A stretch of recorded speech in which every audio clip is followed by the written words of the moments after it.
Kurban Bajrami, festa që simbolizon sakrificën suplime të profetit Ibrahim, vijon të mbetet një nga momentet më të rëndësishme të solidaritetit dhe ndihmës ndaj familjeve në nevojë. Me rastin e kësaj feste, Fondacioni i Rinisë Islame me qendër në Zyri të Zvicrës, në bashkëpunim me partnerët e tij humanitar, ka realizuar shpërndarje të konsiderueshme të mishit të kurbanit në disa zona të Shqipërisë dhe Kosovës. Sipas përfaqësuesve të fondacionit, këtë vit janë ndihmuar rreth 100 familje në Durrës, 150 familje në Kavaj, me fokus të veçantë familjet në vështirësi ekonomike dhe fëmijët jetim. Projekti humanitar pritet të vijojë edhe në ditët në vijim, duke synuar mbështetjen e rreth 400 familjeve në total në trojet shqiptare. Përfaqësuesi i fondacionit Korab Kaja u shpreh se kjo nizëm realizohet në bashkëpunim me donatorë dhe bashkëpunëtorë të shumtë, duke theksuar se ndihma nuk kufizohet vetëm në periudhën e Bajramit, por shtrihet gjatë gjithë vitit, përfshir muajin e Ramazanit dhe aktivitete të tjera humanitare. Ai falenderoi të gjithë kontribuesit dhe partnerët mediatik që kanë mbështetur promovimin e këtyre projekteve ndër vite, duke vlerësuar rëndësinë e vazhdimësisë së ndihmës për shtresat në nevojë.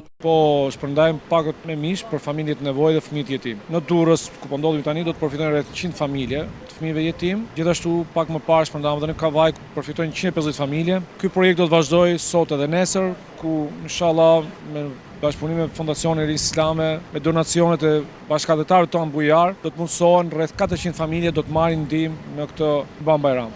Ndihmat e Fondacionit Rinisë Islame janë të vazhdueshme në Ramazan, në Bajram dhe jo vetëm. Dhe këto ndihma kanë qenë përgjithsisht familjet në nevojë dhe fëmijët jetim. I falenderojmë vëllezërit, vëlla Selamiun, kryetarin e udhëzimit dhe gjithë cilët kanë kontribuar. Gjithashtu falenderojmë edhe vëllezërit të cilët janë të vëdrita, të cilët kanë mundsuar ndjekjen e këtyre projekteve dhe promovimin e këtyre projekteve gjatë këtyre viteve.